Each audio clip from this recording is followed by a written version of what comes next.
Hello students, we are doing unit 9 of marketing management, that is branding, packaging and servicing। सबसे पहले समझते हैं branding क्या होता है। ब्रांडिंग एक प्रोसेस होता है जिसमें हम अपने प्रोडक्ट को कोई नाम देते हैं, साइन या सिंबल देते हैं कि ये हमारा प्रोडक्ट है, जिससे कि हमारा प्रोडक्ट दूसरे प्रोडक्ट से अलग पहचान में आता है। लोगों के दिमाग में, कंज्यूमर्स के दिमाग में हमारे ब्रांड की एक इमेज बन जाती है। फॉर एग्जाम्पल रेमेंट या Colgate. So branding is the process of giving name, sign और symbol to a product. It makes the product different from others and creates a brand image in the consumer's mind. For example, Raymond और Colgate। अब branding की बात आ रही है तो दो चीज़ें आ जाती हैं, brand name and logo and brand as a legal instrument. Brand name, brand का क्या नेम है, वो उसके ब्रांड का फेस होता है जिसकी वजह से लोग उसे जानते हैं। तो ब्रांड नेम जो हो सकता है वो कोई वर्ड हो सकता है, लेटर हो सकता है, ग्रुप ऑफ वर्ड्स और लेटर्स हो सकते हैं। तो ब्रांड नेम सिर्फ नाम नहीं है बल्कि एक ब्रांड की पहचान है, आइडेंटिफिकेशन है। So brand name is the face of a brand consisting of a word, letter, group of word, letters that can be vocalize, जो आप बोल सकते हो। It is not just a name but means of identification. Then brand as a legal instrument. So branding जो है वो बहुत ज़रूरी है लीगल पर्सपेक्टिव से भी, क्योंकि आप ये देखते हो कि आपकी लीगली इस प्रोडक्ट की ओनरशिप है, ये आपकी है in the eyes of law. So branding is significant from a legal perspective. It is used for ensuring legal enforceable statement of ownership, कि हाँ लीगली ये मेरा है, कोई और इस पे अपनी ओनरशिप नहीं दिखा सकता। सो ब्रांडिंग में हमने दो चीज़ें समझी, brand name and logo and brand as a legal instrument. अब ब्रांडिंग करने के क्या फ़ायदे हैं या क्या इम्पोर्टेंस, क्या नीड है, व्हाट आर द एडवांटेजेस और इम्पॉर्टेंस ऑफ ब्रांडिंग। सबसे पहले तो ये और प्रोडक्ट से एक प्रोडक्ट को डिस्टिंग्विश करता है, अलग करता है। फॉर एग्जाम्पल दो सोप्स रखे हैं, Dove and pair.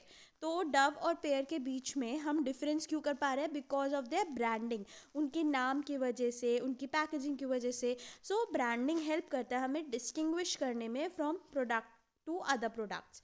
Then it helps a consumer to identify a product. अब कंज्यूमर मार्केट में जाता है, इतने सारे प्रोडक्ट देखते हैं, तो वो उस प्रोडक्ट को आइडेंटिफाई कर पाते हैं, पहचान पाते हैं consumers, because of the branding.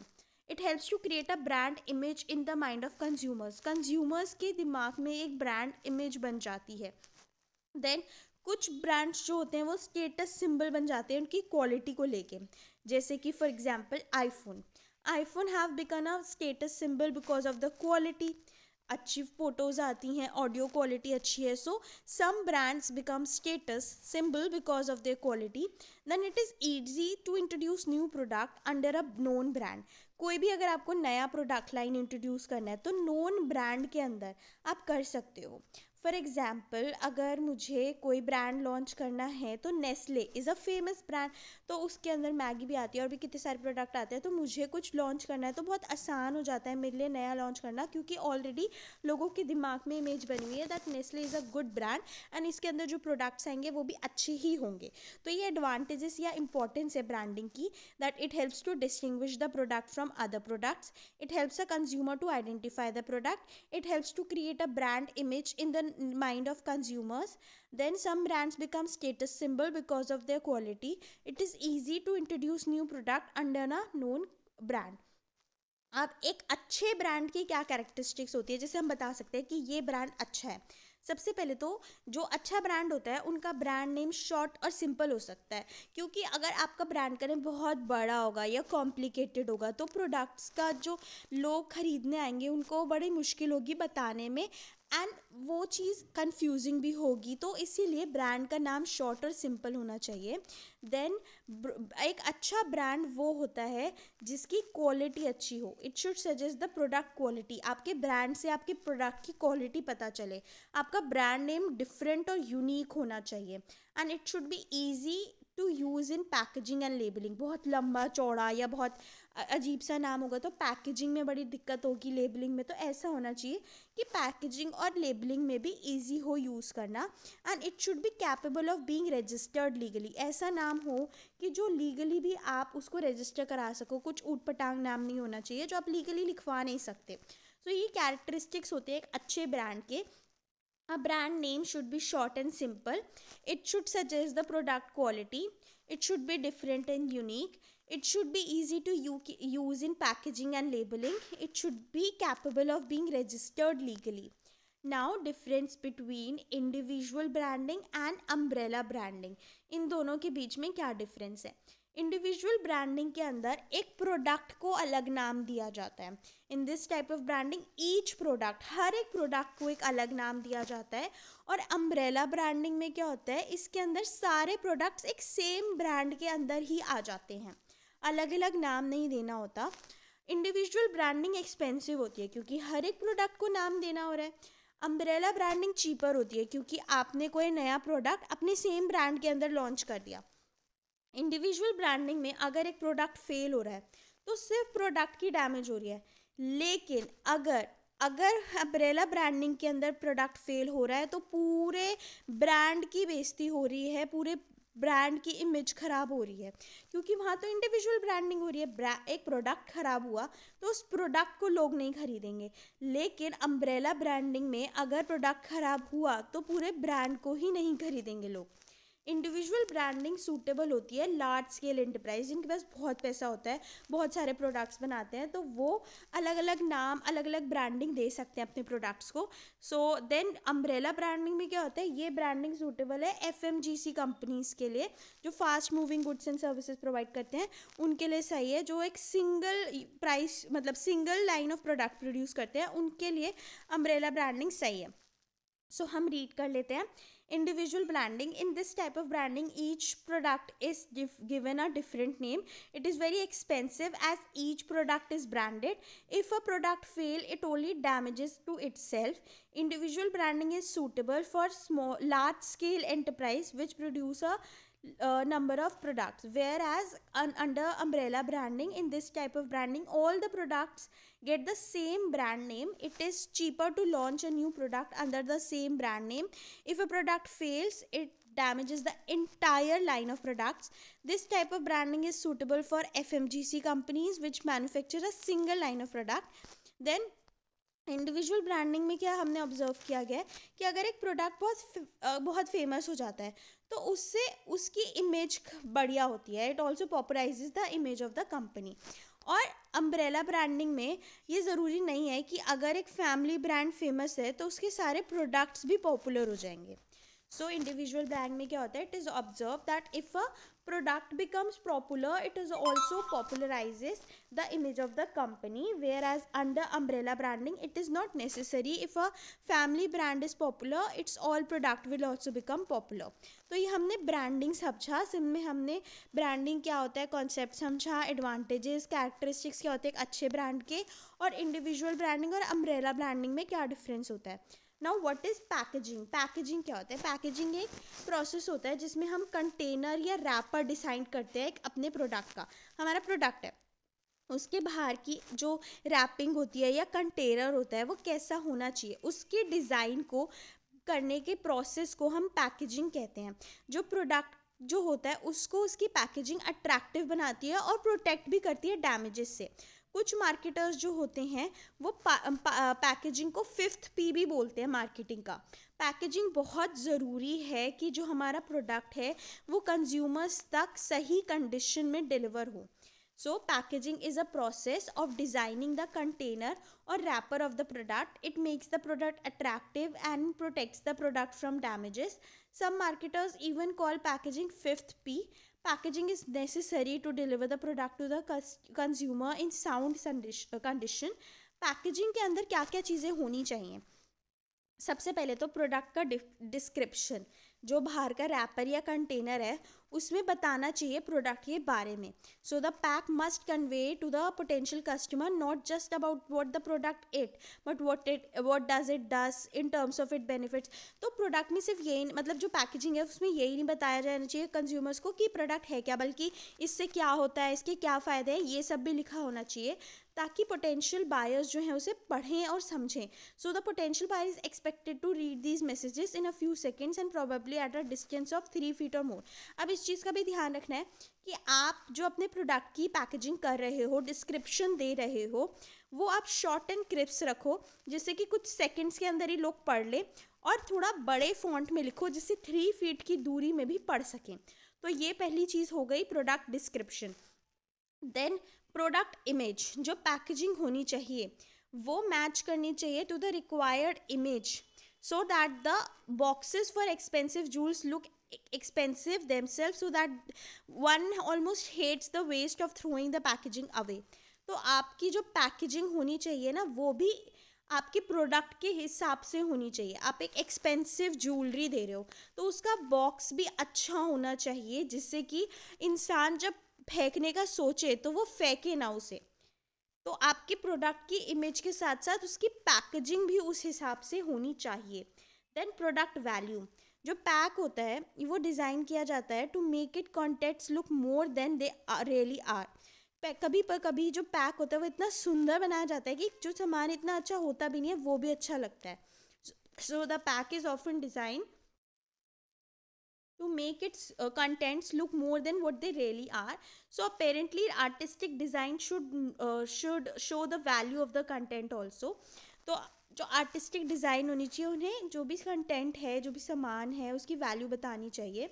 Then shelf display, expiry date, कब मैन्युफैक्चर हुआ है कब एक्सपायर होगा। पैक जो है वो डिज़ाइन करना चाहिए कि एक्सपायरी डेट हो, प्लस शेल्फ डिस्प्ले की यहाँ बात हो रही है कि ऐसा पैक हो जो कि अगर आप एक शॉपकीपर्स है तो वो उसे डिस्प्ले कर सके, वो पैक कहीं पे रख सके, छोटा हो बहुत बड़ा ना हो कि कंज्यूमर कुछ खरीदने आए तो आप उसको दिखा ना पाओ, अंदर कहीं रखा हो। उसका साइज़ कॉम्पैक्ट होना चाहिए जिससे कि शेल्फ में उसे प्लेस किया जा सके। तो शेल्फ डिस्प्ले का ये मतलब हुआ that the pack should be design to make the most of the shelf space available which may make the product look more compact as possible so that more can be placed in the shelf. तो ये हमने देखा packaging के अंदर that product description, product image, product value, shelf display. Now functions of packaging, क्या फ़ायदा है packaging करने का वो हम डिस्कस करते हैं। सबसे पहले तो प्रोटेक्शन, जो सबसे मेन फंक्शन है पैकेजिंग का वो है प्रोडक्ट को प्रोटेक्ट करना इन्वायरमेंट और फिजिकल हैजार्ड से, जिससे कि प्रोडक्ट जो है वो खराब ना हो। So the primary function of packaging is to protect the product from the environmental and physical hazards to which the product may be exposed in transit from the manufacturer branch to retailer shops and while on the display on the shelf। कि आपकी packaging ऐसी होनी चाहिए ना जो protect करे। आप एक प्रोडक्ट है पहले मैन्युफैक्चरर से रिटेलर के पास जाता है, फिर शेल्फ पे, फिर कंज्यूमर्स के पास, तो ऐसी होनी चाहिए कि वो प्रोटेक्ट रहे। इस चीज़ का ध्यान रखना चाहिए। हज़ार्ड्स मतलब प्रॉब्लम्स हो सकती हैं जैसे breakage, melting, freezing, dirty, absorption of moisture. तो इन सब खतरों की वजह से आपकी पैकेजिंग अच्छी होनी चाहिए जिससे प्रोटेक्ट हो सके आपका जो प्रोडक्ट है। देन अपील, पैकेजिंग कैसी होनी चाहिए? पैकेजिंग ऐसी हो कि वो अपने आप में एक सेल्समैन का काम करे। इतनी सुंदर, इतनी अट्रैक्टिव पैकेजिंग हो कि लोग उसको देख के उनका मन खरीदने का, वो एक साइलेंट सेल्समैन का काम करे। तो जो पैकेज होना चाहिए वो अट्रैक्टिव होना चाहिए, वो प्रोडक्ट के बारे में बताए। It should build confidence among the buyers, clean लिखे, हाइजीनिक दिखे, कन्वीनियंट दिखे पकड़ने में, हैंडल करने में, यूज़ करने में, कंज्यूमर्स को उसकी वैल्यू समझ आए। सो कंज्यूमर की रीच जो है वो पैकेजिंग पे कॉन्सेंट्रेट होती है उसके कलर्स की वजह से, उसके डिज़ाइन, कंटेनर के डिज़ाइन की वजह से। सो इसीलिए अपील का ध्यान रखना है पैकेजिंग के टाइम पे कि आपका जो डिज़ाइन है वो अट्रैक्टिव होना चाहिए। देन परफॉर्मेंस, जो प्रोडक्ट है must be able to perform the task for which it is design. जिस चीज़ के लिए आपने प्रोडक्ट बनाया है वो प्रोडक्ट वो काम भी करे। फॉर एग्जाम्पल आपने कोई स्प्रे बनाया, is not only a package but also a engineered device. If the package does not function, the product itself become totally useless. तो आपका अगर स्प्रे की बोतल है, ठीक है, वो एक पैकेजिंग ही है, उसके अंदर पूरा स्प्रे है, अगर वो स्प्रे की बोतल ही अच्छी नहीं होगी तो फिर प्रोडक्ट तो उसके अंदर का यूजलेस है ना। तो इसीलिए आपकी पैकेजिंग जो होनी चाहिए उसकी भी परफॉर्मेंस अच्छी होनी चाहिए। देन कन्वीनियंस, जो पैकेज है वो ऐसा डिज़ाइन होना चाहिए कि आप उसको कन्वीनियंटली पकड़ सको, यूज़ कर सको, डिस्ट्रीब्यूट इधर से उधर ट्रांसपोर्ट कर सको, कन्वीनियंटली स्टोर कर सको, डिस्पोज कर सको, डिस्प्ले कर सको, तो कन्वीनियंस होनी चाहिए. The package must be design in a way which is convenient to use. It should be convenient not only to end users, जो उसके फाइनल यूजर्स हैं सिर्फ उनके लिए ही कन्वीनियंट ना हो, बल्कि डिस्ट्रीब्यूशन चैनल मेंबर्स जैसे कि होलसेलर, रिटेलर्स के लिए भी कन्वीनियंट हो, स्टोर करना आसान हो, डिस्प्ले करना आसान हो, डिस्पोज करना आसान हो. Then the packaging should be cost effective. Cost effective मतलब कि जो पैकेजिंग है, जो फाइनल पैकेज है, वो कॉस्ट इफेक्टिव होना चाहिए. पैकेजिंग कॉस्ट जो होती है as a percentage of product cost varies dramatically from one industry to another. It is important to appreciate that while analyzing packaging cost, it is not enough to consider only the cost of packaging. It must include delivery cost, handling cost, storage cost, transportation cost, insurance cost. सो इसमें बोला जा रहा है कि जब आप packaging की cost calculate करते हो तो इसमें सिर्फ पैकेजिंग की कॉस्ट ही नहीं आती, बल्कि उसके अंदर delivery cost, handling cost, storage, transportation, insurance, ये सारी कॉस्ट इंक्लूड करनी होती है. इसको ध्यान में रखते हुए ही पैकेजिंग की कॉस्ट देखनी होती है कि इफेक्टिव हो. इसके बाद है पैकेजिंग स्ट्रैटेजीज़. पैकेजिंग जो है वो बहुत इंपॉर्टेंट रोल प्ले करता है सेल्स प्रमोशन में. जैसे कि मैंने बोला था अपील, अपने आप में वो साइलेंट सेल्समैन है, तो आपकी पैकेजिंग अच्छी होगी तो वो सेल्स अच्छी होगी उसकी. तो इसीलिए packaging often plays an important role in sales promotion campaigns. कुछ जो widely used promotional packaging techniques हैं वो क्या क्या हैं, क्या क्या टेक्निक्स यूज़ करी जाती हैं प्रमोट करने के लिए. Discount pack, coupon pack, premium pack, self liquidators, odd size packaging, packaging the product line, bundle packaging, packaging in perishables. तो स्ट्रैटेजी होती है पैकेजिंग की भी कि पैकेजिंग कर रहे हैं तो उसका डिस्काउंटेड पैक दिखाएं, कूपन दिखा दें साथ में, प्रीमियम हो पैकेजिंग. तो इसकी भी ना अलग अलग स्ट्रैटेजीज होती हैं कि हमें कैसे प्रमोट करनी है सेल्स, तो पैकेजिंग पे बहुत डिपेंड करती है. Then importance of packaging. Packaging क्यों ज़रूरी है, क्या ज़रूरत है, क्या इंपॉर्टेंस है. तो पैकेजिंग की मदद से हम प्रोडक्ट्स को आइडेंटिफाई कर पाते हैं दूसरे प्रोडक्ट से. पैकेजिंग की वजह से हमारा प्रोडक्ट जो है वो प्रोटेक्ट हो पाता है डैमेजेस, स्पॉइलेजेस, लीकेज या ब्रेकेज की वजह से. मतलब ब्रेकेज नहीं होती है बिकॉज ऑफ द पैकेजिंग, क्योंकि पैकेजिंग प्रोटेक्ट करती है प्रोडक्ट को. It makes the product attractive. Packaging product को अट्रैक्टिव बनाती है और सेल्स को इंक्रीज़ करती है. It helps to increase the sales of the product. तो ये इंपॉर्टेंस हो गई पैकेजिंग की. अब लेबलिंग क्या होता है. लेबलिंग एक प्रोसेस होता है जिसमें हम अपने प्रोडक्ट की पैकेजिंग में एक स्मॉल लेबल लगाते हैं जिसके अंदर प्राइस, वेट, साइज, इंस्ट्रक्शंस, कैसे हमें यूज़ करना है प्रोडक्ट, ये सारी इन्फॉर्मेशन गिवन होती है. So labeling is the process of putting a small label indicating the price, weight, size and instruction to use the given product. Labeling बहुत important है. क्यों? सबसे पहले तो हमें डिटेल इन्फॉर्मेशन मिलती है प्रोडक्ट के साइज़, वेट, प्राइस के बारे में. इससे प्रोडक्ट की लेबल की वजह से हम आइडेंटिफाई कर पाते हैं प्रोडक्ट को. इससे हम ग्रेड कर पाते हैं, प्रोडक्ट को ग्रेड कर पाते हैं, मतलब अलग अलग कैटेगरीज में. लेबलिंग की वजह से हम ये हेल्प करता है सेल्स को बढ़ाने में, ब्रांड की इमेज बनाने में. और लेबलिंग से हमें इंफॉर्मेशन मिलती है कि लॉ के हिसाब से जैसे सिगरेट स्मोकिंग ये सब लिखा होता है ना लेबलिंग में, कि आपने कोई भी तंबाकू या सिगरेट की पैकेजिंग देखी होगी तो इसमें इंफॉर्मेशन गिवन होती है कि cigarette smoking is injurious to health. तो ये सब भी गिवन होता है. So labelling is a process of putting a small label indicating the price, weight, size and instructions to use the given product. Labeling is important due to the following reasons. It gives detailed information about the product like size, weight, price, etc. It helps to identify the product due to its label. It helps to grading the products into different categories. It helps to increase the sales by creating a brand image. It provides information required by law like cigarette smoking is injurious to health. अब ये हमारी unit थी जिसमें we learned about branding, packaging. हमने समझा branding क्या होता है, पैकेजिंग क्या होता है, लेबलिंग क्या होता है. So I hope you like this video. If you like this video, do give it a thumbs up, subscribe to my channel for more such videos. Thank you for watching.